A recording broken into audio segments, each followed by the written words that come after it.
everyone. My name is Dustin with Mars Hill Technology, and today we're going to be talking or continuing our series on navigating the digital wild.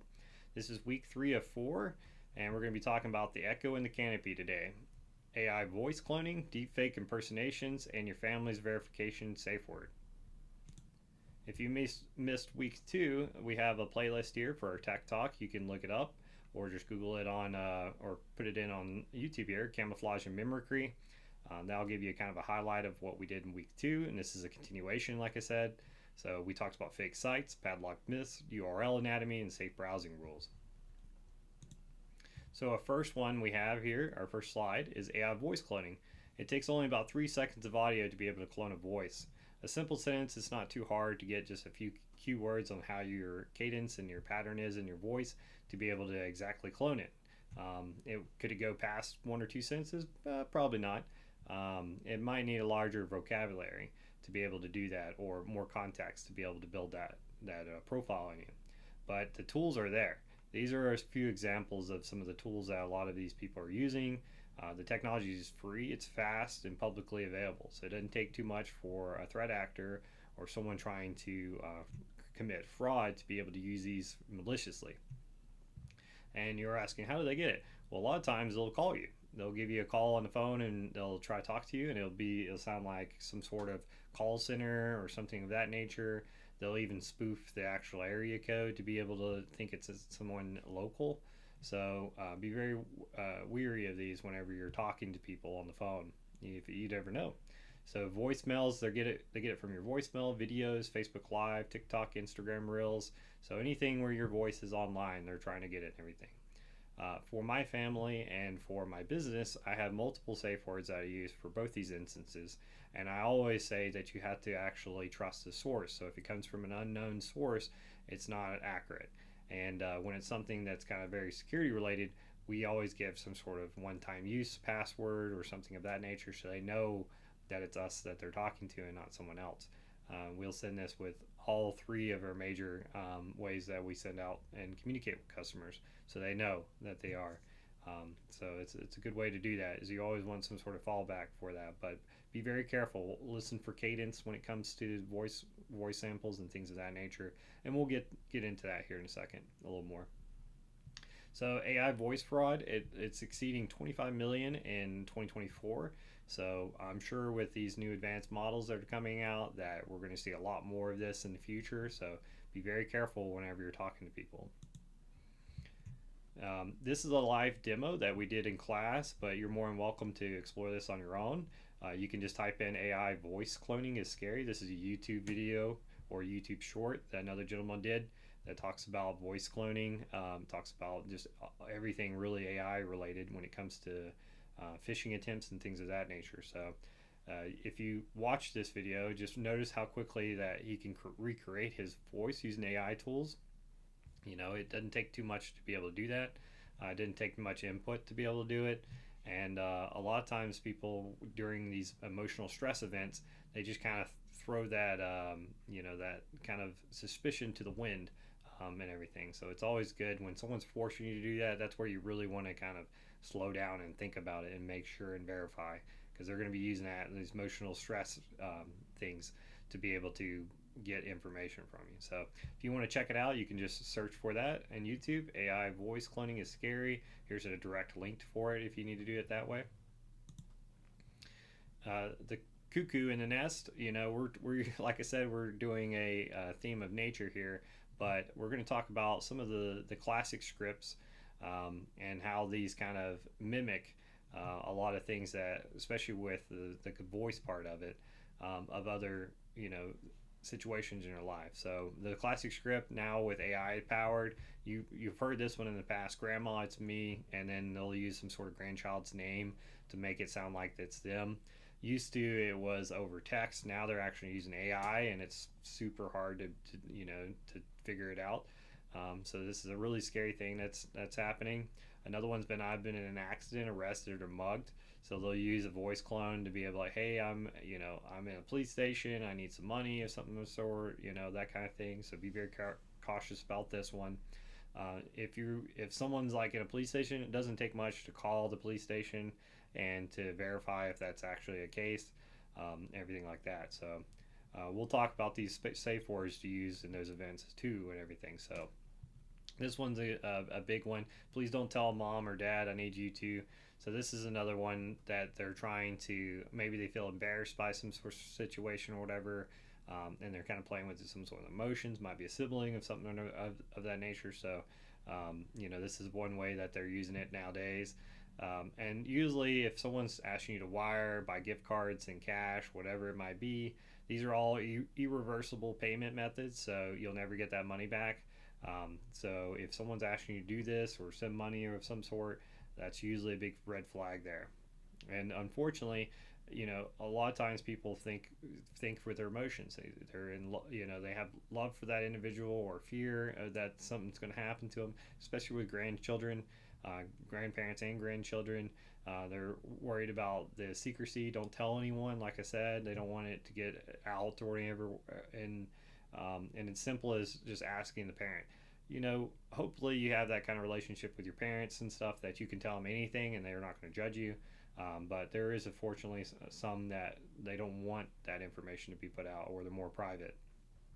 The urgency, like we said in our previous classes, urgency is a big thing that should throw up a red flag when they say, hey, I need money for this or whatever. Usually it's never in that situation. So like 99.99% of the time, they're never in that urgency situation. There's always time to react or to think or do whatever, especially when it's legal or related. So these deepfake videos, you might see these with meetings and stuff like that. A lot of times what people are using these for is CEO fraud. So they'll use a video of a CEO that they have, and there'll be like some blurred lines and things of that nature. We'll just say, hey, they'll make a meeting and everything that makes you think it's legit, and they'll set up maybe invoicing or business practices. Small businesses to large businesses are like, well, this is a great deal that we're getting, whatever, and we just have to go ahead and build out all this stuff, and then they're going to be able to pay us. Well, they're copying CEOs in these videos, and it's unfortunately. And we've got an example here where a finance employee wired $25 million after a deepfake video with the CFO. This is a horrible thing, and it happened here in Hong Kong. The employee was on a video call with multiple participants, all deepfakes, and the real CFO was not involved. 25.6 million was transferred. It's terrible that you even have to go off of a meeting to be able to transfer that kind of money.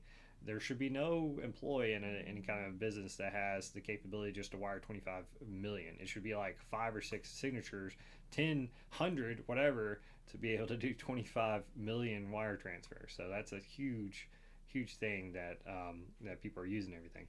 Real-time deepfakes are now available on consumer apps. You've probably seen them on Instagram and Facebook and everything like that. So it doesn't take much to be able to clone someone or make it look legit. So look for detection signals in these videos. Lighting inconsistency, if it's like coming in and out, there's like, it's going in and out of different ISO exposures, which means it gets lighter and brighter in the background. That's a big thing, because usually when you're doing a video, it's static, so it doesn't change. The edge blur around hair, unnatural blinking, audio lag, maybe a little, their earlobes a little lower than it should be, things of that nature. These are all things that to look for whenever you're doing it.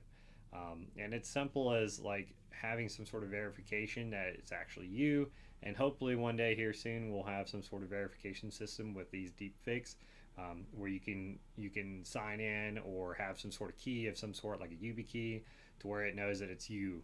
It's been verified, multi-factor authentication and all that kind of thing, that we know it's all good.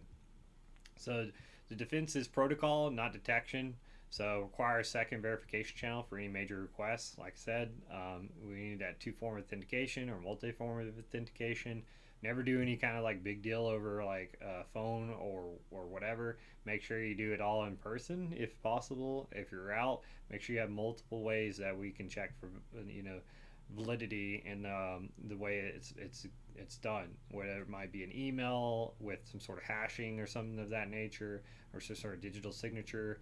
These are all important things when you're in business to think about, but you can still apply these to your daily life when it comes to your personal finances and things of that nature. So the AI assisted fraud by the numbers, there's 25 million single deepfake video frauds. So there's so many different types or phishing attempts or fraud attempts that they've done in the world that you really have to take back and sit back and look at if this video is legit or not. And you never know, especially if the users are not registered or any kind of verification. You don't know if it's an actual legit thing or not. So and especially if it's coming out of the blue and you didn't request it, that's another big thing. It only takes 3 seconds to get that audio to be able to clone a voice. It only needs a few simple sentences. It'll be short and to the point because it only has a little bit of vocabulary to be able to do that. Every year after year, the growth on AI fraud is just increasing. So I have 400% here. How many people are getting fraud cases based on it? And this is the average loss per victim, 14K. So a lot of people are getting, frauded, big fraud events and getting 14,000. That's on average. I'm sure like we heard in that Hong Kong where it's like 25.6 million was wired. It's kind of skews the data, but 14,000 is a huge number. And it's something realistic that someone might think is a large number, especially with like regular consumers, but not unrealistic where they can't create it. So it's a sad thing when we're talking about AI assisted fraud these days. So now, how can we do this in your family? Your family can create a safe word. It's an emergency word that you're going to use for a verification system. A safe word is a pre-agreed secret between trusted family members. If an unexpected emergency call arrives, the real caller can say that word to confirm they are who they say they are, and an AI clone cannot know it. So there's twofold here. Is something that you would use secretly in your family, and it should be something off the cuff, something that you wouldn't normally say. So don't use your birthdays or addresses or pets' names. These are usually out in the public, unfortunately. So keep something very unique. It might be something very abstract like, kiwi or something of that nature, or it could be the Great Barrier Reef, or whatever it is that's significant that you can remember, or a clown party. Have it very unique that this would never come up in some sort of communication. That way exactly. And you should change it. You should change it every so often, or if you use it, if you actually use that word, you should definitely change it. So share it with a person. You can put it in an encrypted message, Signal, iMessage, things of that nature. Never over regular text message or email. Those can be read, and it goes into that privacy thing we're going to be talking about in our next lesson. But yeah, keep it somewhere very encrypted or safe. If the call does arrive, you can use it. Use it before you start talking. Any kind of money or whatever kind. And it's best to have two forms. Hey, can you verify with some other thing? Can you send me a picture of you in the background? Especially if they have their phone, they have their personal phone. They definitely could take a picture and send it to you if they're getting a phone call in. And you can just say, hey, I need you to shoot me a text message, or I need you to do whatever in the background, and send it to me. It's another way to verify or whatever. So, it's just these little small things can really help you in that long run. Remember, you can always call if it's some sort of police or government agency. You can always call that local agency, of that nature, and just verify that. If they don't give you that safe word, don't continue on with the conversation. Do your own research or whatever. Reach out in your own manner or whatever, and just try to get in touch with that person, and see what's going on, and wait it out. They might still try to give you a call or whatever, but it's better to be safe than sorry in those situations. All right, so how do you identify and catch AI generated content? It's the signals of your ears and eyes can catch a bunch of this stuff. So for AI voice, you listen for it. You listen for that slight robotic smoothness, that unnatural even cadency. If you ever watch any of my videos, I stumble around, I get nervous, I do all these things. It's not perfect. So that's the kind of thing that you need to look for. You might hear me breathing like, and or sneezing, or my nose running, or whatever, and the way I do my my videos. So the same thing you can do, and you can listen for is if it's human or not. If it's just scripted and one after the other, next sentence, it's typically not a person. So you'll have some emotion in it. If you call a call center or something, that person probably is like, I hate my job, and I'm just doing this to pay bills. So they're probably not going to be that, happy to be able to help you in those situations. Or they get yelled at every day, and that's really hard to process. So you'll listen for missing background noise consistency. A lot of times there'll be some sort of weird background they do. The ones I get a lot are like some sort of call center, something of that nature, and there's like typing in the background. So those are the kind of things you want to do, because people move their mics around, they kind of move around, they click things, they do certain things, they might mute it and it not be always the same, and everything like that. Sometimes there's a lot of distractions when it's a personal environment, so kind of listen for those little things. Call that person back immediately if it's an unknown. If it's call the person back immediately on their known number. So if someone calls you and they claim to be whatever, like I said earlier, you want to call them back on the number that you know, and just test them. Say, hey, let me call you back real quick. That's all you gotta do. Remember, you have that secret word with your family. Or your business. If you're doing business over the phone, you should definitely have some sort of multi-factor authentication that they know, and then call them back directly on an actual number. You should definitely be calling them on a approved number anyways, or one that's known by the family.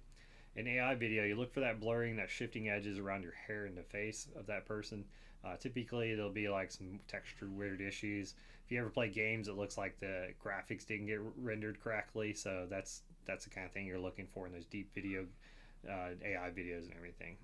So unnatural blinking rate or absent blinking. So you want to check and everything for weird blinking and everything whenever you're talking to someone. If they're just like blinking crazy fast or they're not blinking at all, these are things that can really cause issues with impersonating someone. So slight audio visual desyncs during fast speech. So let's say someone's talking and their mouth continues moving after they stop talking. These are all little things that when they're processing at the rate they're doing and they're trying to make each video unique, it takes a lot of computing power to be able to do that and to impersonate someone. So a lot of times they won't give the best quality when it comes to this. And a lot of people might think it's like some sort of like connection issue or whatever. A lot of voice and like Zoom and things of that nature and Google chat, they have a way to be able to see your connection or your ping, which is like your latency with people. That's a great way to be able to know in a video if it's latency related or it's an actual issue with the video and everything. Don't do what that Hong Kong person did and wire some money based on a video. You should definitely have some sort of checks in place. So here's some 5 rules for the AI era when the echo sounds real. So set up that family safe word, share it with a person or via encrypted message. It's best to do all this in person. Nothing wrong with encrypted messages and everything. And a lot of times right now, if you have your iPhone updated to the recent standard, it'll tell you if it's encrypted or not. And Apple's very good about their encryption policies and the privacy when it comes to your device and government usage. I don't know about the marketing usage or whatever, but at least the governments, and other people being able to unencrypt things is really hard. But I would do it all in person if it was me. If you can't, do something with an encrypted message if your family's remote or something like that. Hang up, call that person back on that known number if it's coming from a weird number or whatever. If it's coming from a police station or whatever, call the police station, say, hey, I got this voice, it seems a little fishy to me, can you verify that or whatever, and do your own research and do it and call them. Never wire money, gift cards, or any kind of bit currency or whatever it might be, whoever it might or could be, and everything. So never wire that money or send those gift cards. Set your social media to friends only. I have all my social media just friends only. Every once in a while I'll do like a profile picture or something or whatever, and those are all private. I switched all those and everything like that. My LinkedIn has a picture of me just for for professional appearances or whatever, but I don't ever put any kind of information out there. It's about impossible these days to do it, but choose a few of these settings. Always use the acronym or the expression not acronym, the more of the expression that you don't want to be the fruit at the bottom of the tree, you want to be the fruit at the top. So yes, can you still get picked off that tree that as being a piece of fruit? Yes, but it's a lot easier for someone else. So it's another good expression is the one where you're running away from a bear. You don't have to outrun the bear. You just have to outrun your buddy. So you kind of want to be the same way when you're thinking about your social media and things of that nature. Go ahead and just go to friends only and select that. I usually turn off where you can't even send me a friend request unless you know someone of like in my connection or network. That's a good way to get away from people making fake accounts and things of that nature. Talk to your elderly relatives. These are the number one target for people. So take a chance. And anyone that's usually over 60 plus, these are the main targets for these people. So you want to kind of do that. I would do that every get together I did every Mother's Father Day and just say, hey, I just want to remind you to be very careful. We're going to be using this word or whatever whenever you're talking to them and let them know, and everything. So it can prevent a lot of money. So the greatest thing if people are not tech savvy is don't have the capability for them to even get on the bank or whatever of that nature to be able to do that and everything. So the smartest thing you could do for a family member, and I'm getting a little off topic, is make a trust for them. If they have a good deal amount of money, put it into a legal trust where it only pays them X amount of money that they need every year or whatever, and then they have an emergency fund where they can get into if they need to, but have it where someone else is the caretaker of that, another family member or something of that nature, especially if their memory's going, so these are good five different rules that you can use in the AI era these days. So that predator's real and your protection should be too. I like to give a little bit of call out to my company here. We do residential managed technology services. So we do what this is basically, we like to do filtering on your network and monitor all your devices and what's going on. And this allows a more safe approach for our customers. We do IDS and IPS prevention systems. So this prevents a lot of information and attackers from hitting on the network side of it. We also like to teach a lot of our people in our classes and in our local residential environments. So we like to do tech training and tutoring. We get a lot of calls for this every week, just for people needing a little bit of help trying to set up something or be a little more private, or doing some settings for backup purposes on their phone. They just need a little bit of assistance, and $65 is not much for a whole entire hour. We can do a ton of different things for you in $65 for that hour. So I can usually do about 5 or 6 things because it takes me about a minute to do, and I'm all about trying to get you set up and good in the future. The last one we do is computer repair and virus removal. If you did click something suspicious or download something, or you're having some behaviors that you don't really recognize on your computer, pop-ups, browser hijacking, you name it, we like to try to help people in the system trying to get that fixed and repaired. I always call back on EDR solutions, which is like the more advanced malware detection systems these days. I like to be more proactive about it, but we do have reactive things. If something happens, we will get you set up and kind of instruct you how to avoid that in the future. So thanks for watching this week and everything. And like I said, we'll have week 4 coming out next week, and I'll finish up our series. I usually have my class decide what avenue they want to go. So we have 3 different ideas for our next series. But you're more welcome to put your input here too, and I'll put that into the equation of how we determine our next our next slides and different tech talks that we do. If you want to, you can visit us online, marshilltechnology.com. And if you're in Western North Carolina, we'd love to have you at our Tech Talk. It's at Mars Hill Library, Public Library. We do that every Tuesday at 10 a.m. And hope to see you there. Later.